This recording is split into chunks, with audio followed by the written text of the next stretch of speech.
A ver, si lo piensas, pasamos gran parte de nuestra vida haciendo planes. Totalmente. Planificamos la carrera, las finanzas, no sé, las vacaciones. Todo, sí. Y lo hacemos pues basándonos en la idea de que el futuro será más o menos una continuación del presente. Como que todo va a seguir igual. Pero ¿cuántas veces un solo evento, algo que nadie, absolutamente nadie vio venir, lo cambia todo por completo? Hoy vamos a analizar una idea que, dinamita esa confianza en lo predecible. Vamos a hablar del concepto del cisne negro. Y para ella nos vamos a sumergir en la obra que lo popularizó, que es El cisne negro, el impacto de lo improbable, de Nassim Nicolás Taleb. Un libro fundamental. Importantísimo. Y el objetivo no es solo entender qué es un cisne negro, es explorar una pregunta que a mí me parece mucho más incómoda. ¿Cuál? ¿Verdad moldea nuestro mundo? Todo empieza con una metáfora histórica que es muy potente y que es la que da nombre al libro, claro. Ajá. Durante milenios, en Europa, la gente estaba completamente segura de que todos, absolutamente todos los cisnes eran blancos. Claro, no era una opinión, era un hecho. Un hecho irrefutable, confirmado por millones de avistamientos. Exacto. Era una verdad absoluta, basada en una cantidad de datos empíricos que era abrumadora. ¿Hasta qué? Hasta que llegaron los exploradores a Australia. Y vieron uno negro. Y ahí se acabó la teoría. Y lo fascinante de esto es que no hicieron falta millones de cisnes negros para refutarla. No, bastó con uno. Con uno solo. Una única observación destrozó milenios de certeza.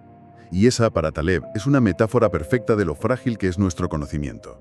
El conocimiento basado en la experiencia, ¿quieres decir? Justo. Vale, entonces un cisne negro es simplemente un suceso muy raro, muy inesperado. Como que te toque la lotería, algo así. Ese es el punto de partida, pero Taleb es mucho más específico. Para que algo sea un cisne negro con mayúsculas, necesita 3 ingredientes. 3. A ver. El primero, como dices, es que sea una rareza. Un evento que está completamente fuera de nuestras expectativas porque nada en el pasado te hacía pensar que eso podía ocurrir. De acuerdo, la rareza. Entendido. ¿Cuál es el segundo? El segundo es que tiene un impacto extremo, tremendo. No hablamos de sucesos triviales. Claro. Hablamos de eventos que cambian las reglas del juego a gran escala. Como, no sé, el estallido de una guerra mundial. Por ejemplo.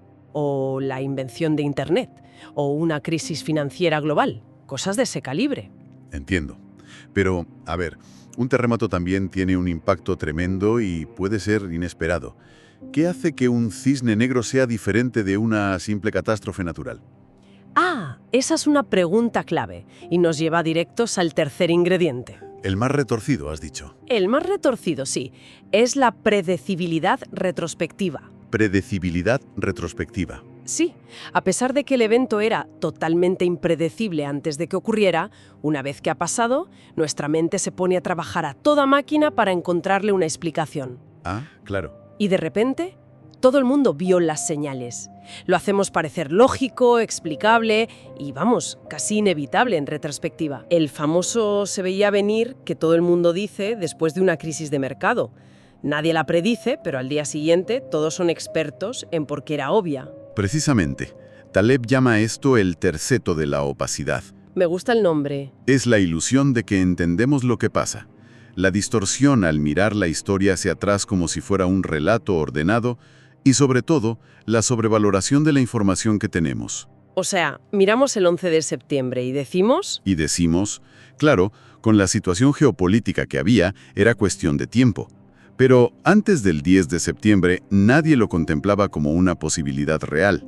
Como dice Taleb, la historia no gatea, da saltos. Y los cisnes negros son esos saltos. Exacto. Es una idea muy inquietante, porque sugiere que el problema no está fuera, en el mundo, sino dentro, en nuestro propio cerebro. ¿Por qué somos tan malos viendo las cosas venir, pero tan buenos explicándolas después? Pues para explicar esa ceguera, Taleb usa una de las analogías más brillantes y, la verdad, más brutales del libro, la historia del pavo. Ah, sí. Imagina un pavo que llega a una granja. El primer día, un humano muy amable viene y le da de comer. El pavo, que es un ave empirista, anota en su cuaderno: los humanos son amistosos. Un pavo científico. Me gusta. Exacto. Y cada día, durante 1000 días, la escena se repite. La comida llega puntualmente.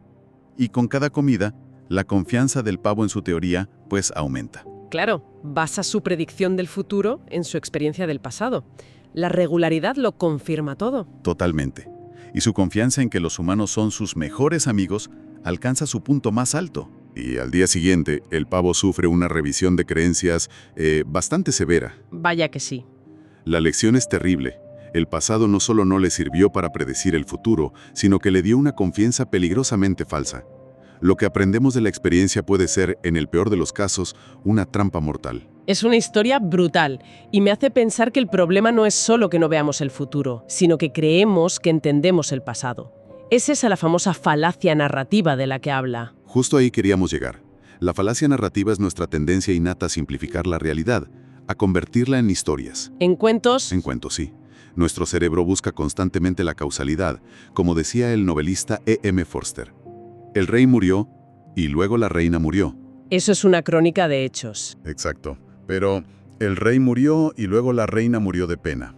Eso ya es una historia. Es una historia. Y es más fácil de recordar. Nos da una sensación de comprensión, pero es una simplificación tremenda que oculta la aleatoriedad y la complejidad del mundo real. Comprimimos la realidad para que nos quepa en la mente. Lo veo todo el tiempo.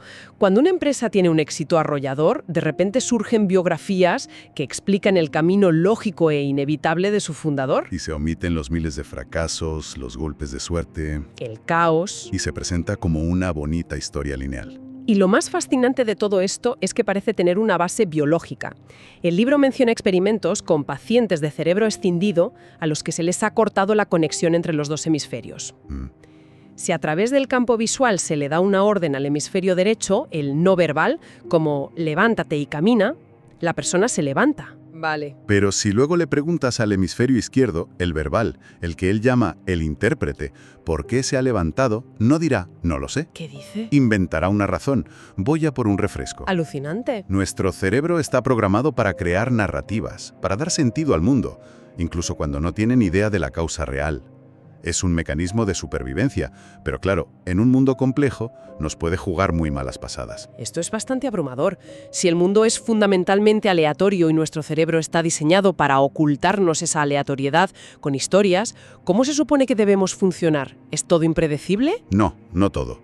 Y esta es una de las distinciones más útiles que hace Taleb. Para navegar esta incertidumbre, nos pide que imaginemos que la realidad se divide en dos dominios, dos países conceptuales. Dos países. Mediocristán y Extremistán. Mediocristán y Extremistán. Suenan a lugares de un cuento, la verdad. Son fáciles de recordar. Mediocristán es el reino de lo predecible, lo físico. Piensa en variables como el peso o la altura humana. ¿Vale? Si metemos a 1000 personas en un estadio y luego añadimos a la persona más alta del mundo, la altura media apenas cambiará. Apenas se notará. Exacto. Ninguna observación individual tiene un impacto desproporcionado. Aquí las cosas se agrupan en torno a la media y la famosa curva de campana funciona bastante bien. Entendido. El mundo de los promedios, donde los casos extremos no lo alteran todo. Eso es. Pero luego está Extremistán, y este es otro universo. Aquí es donde la cosa se complica. Aquí es donde se complica. Es el mundo de la riqueza, las ventas de libros, los seguidores en redes sociales, el impacto de las tecnologías. Aquí es donde viven los cisnes negros. A ver, un ejemplo. Si a esas mismas 1000 personas en el estadio les medimos su patrimonio y luego añadimos a Jeff Bezos, su riqueza por sí sola es mayor que la de todos los demás juntos. Ostras, claro. Una sola observación no solo cambia la media, sino que domina por completo el total. Entiendo la idea de mediocristán y extremistán, pero ¿no es una simplificación un poco extrema? Hay cosas que viven en la frontera entre ambos mundos. Por supuesto, es una herramienta conceptual, no es una ley física. El objetivo no es clasificarlo todo a la perfección, sino hacernos una pregunta fundamental. ¿En qué país estoy ahora mismo? Claro. El gran peligro, lo que Taleb llama el gran fraude intelectual, es usar las herramientas y la intuición de mediocristán en los dominios de extremistán. ¿Y dices que la mayoría de los asuntos socioeconómicos importantes Pertenecen a extremistán, sin duda. es como ese ejemplo que pone del río que tiene de media 1 metro de profundidad? Sí. Esa información no solo es inútil, es peligrosa si no sabes que hay tramos de 30 centímetros y pozas de 5 metros. ¿Te ahogas? Te ahogas en un río que de media es seguro. Esa es la imagen perfecta. En extremistán estamos sometidos a la tiranía de lo singular, lo accidental, lo imprevisto. Un solo día en bolsa puede borrar las ganancias de una década. Un solo libro, como Harry Potter, puede vender más que todos los demás libros de su categoría juntos. Los promedios no nos dicen nada sobre el riesgo o la oportunidad real. Muy bien, lo pillo. Vivimos en extremistán, pero actuamos como si estuviéramos en el predecible mediocristán. Y no podemos predecir los cisnes negros. Entonces, ¿qué hacemos? ¿Nos sentamos a esperar el próximo desastre sin hacer nada? Al contrario, el mensaje de Taleb no es de parálisis, para nada. Es de acción, pero de un tipo diferente. ¿A qué te refieres? Se trata de dejar de obsesionarse con la predicción y centrarse en la preparación, en la robustez. O sea, construir sistemas, carreras o carteras de inversión que sean Resistentes. Resistentes a los cisnes negros negativos y que, a la vez, puedan beneficiarse de los positivos. ¿Cómo se traduce eso en la práctica? Taleb pone un ejemplo genial. Imagina un político que, el 10 de septiembre de 2001, consigue aprobar una ley que obliga a instalar puertas blindadas en las cabinas de todos los aviones. Vale. Es una medida carísima. Las aerolíneas protestan, los pasajeros se quejan, otros políticos lo acusan de alarmista. Pero esa ley habría evitado los atentados del 11S. Esa persona sería un héroe anónimo. Un héroe que no solo no recibiría ninguna medalla, sino que probablemente habría sido castigado electoralmente por el coste de una medida que, como el desastre no ocurrió, parecería innecesaria. Uf, qué duro. Esto es lo que Taleb llama el problema de las pruebas silenciosas. Solo vemos los desastres que sucedieron, no los que se evitaron. ¿Premiamos a los que reaccionan de forma visible a una catástrofe? No a los que la previenen en silencio. El bombero es un héroe, el inspector que evitó el incendio, un burócrata. Es fascinante. Así que el que previene el desastre no obtiene ningún reconocimiento, porque no podemos ver el desastre que no ocurrió. Esto me recuerda al debate sobre la pandemia. ¿Fue la COVID-19 un cisne negro? Fue inesperada para la mayoría y tuvo un impacto brutal. Es un caso de estudio perfecto, y Taleb ha sido muy claro al respecto. ¿Y qué dice? Para él, la COVID-19 no fue un cisne negro. ¿No? ¿Por qué? Porque fallaba el primer atributo, la impredecibilidad para los expertos. Los científicos llevaban años advirtiendo de que una pandemia global causada por un coronavirus era una de las mayores amenazas a las que nos enfrentábamos. O sea que era un riesgo conocido. Conocido, aunque ignorado. Taleb lo llamaría un cisne blanco, un evento de alto impacto que era perfectamente predecible para quienes sabían dónde mirar, pero que los sistemas políticos y sociales, decidieron ignorar. Entiendo. Así que esto también es una crítica a nuestra incapacidad para actuar sobre los riesgos que sí conocemos. Pero todo esto suena muy defensivo, a prepararse para lo peor. ¿Qué hay de los cisnes negros positivos? Claro. Los golpes de suerte, los descubrimientos que lo cambian todo para bien. Absolutamente. Y la estrategia es la misma, pero a la inversa. No puedes predecir un cisne negro positivo, pero puedes crear las condiciones para que te ocurra. ¿Y cómo? Aquí es donde Taleb introduce otra idea que a mí me parece maravillosa. La antibiblioteca de Umberto Eco. La antibiblioteca. Suena bien. Umberto Eco tenía una biblioteca personal de más de 30.000 libros. Taleb cuenta que los visitantes se dividían en dos grupos. La mayoría se maravillaba y preguntaba, ¿cuántos de estos se ha leído? La pregunta obvia. Y una pequeña minoría que entendía la verdad, que los libros no leídos en una estantería son mucho más valiosos que los ya leídos. Porque representan lo que aún no sabes. Exacto. Una biblioteca privada no es un trofeo para el ego, sino una herramienta de investigación. La antibiblioteca simboliza nuestro conocimiento por descubrir. Es abrazar la ignorancia socrática. Totalmente. Es saber lo que no sabes y actuar en consecuencia. Y eso te abre a la serendipia, al descubrimiento accidental. Eso le da la vuelta por completo a cómo veo mi pila de libros pendientes. No es una fuente de culpa, es un campo de oportunidades. Esa es la actitud. Se trata de juguetear, de experimentar, de probar muchas cosas pequeñas con un riesgo limitado. Los grandes descubrimientos científicos, como la penicilina, a menudo no vienen de un plan maestro. Vienen de un accidente. De un accidente en un entorno de experimentación. En la inversión significa hacer muchas apuestas pequeñas y asimétricas, situaciones donde lo que puedes perder es poco, pero lo que puedes ganar es potencialmente ilimitado. Así es como te expones a los cisnes negros positivos. En resumen, si lo he entendido bien, un cisne negro es ese evento raro de impacto masivo que solo parece obvio cuando lo vemos por el retrovisor. Somos ciegos a ellos porque nuestro cerebro nos engaña con historias sencillas y porque usamos mapas del mundo predecible, mediocristán, para navegar por el caótico territorio de extremistán, que es donde realmente suceden las cosas importantes. Has captado la esencia perfectamente. La estrategia no es tener una bola de cristal, sino construir nuestras vidas y nuestros sistemas para que sean robustos a los golpes inesperados y abiertos a las oportunidades imprevistas. Entonces, para que quien nos escucha se quede pensando, ¿cuál sería la idea final, el remate?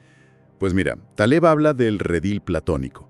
Es esa peligrosa brecha entre nuestros mapas mentales, nuestras ideas limpias y ordenadas sobre cómo funciona el mundo Y la realidad. y la realidad, que es desordenada, confusa y caótica. Y esto nos deja con una pregunta para reflexionar. ¿En qué áreas de nuestra vida, personal o profesional, estamos confundiendo el mapa con el territorio? ¿Dónde estamos actuando con la falsa seguridad de entender las reglas de un juego que en realidad es mucho más aleatorio e impredecible de lo que nos atrevemos a admitir?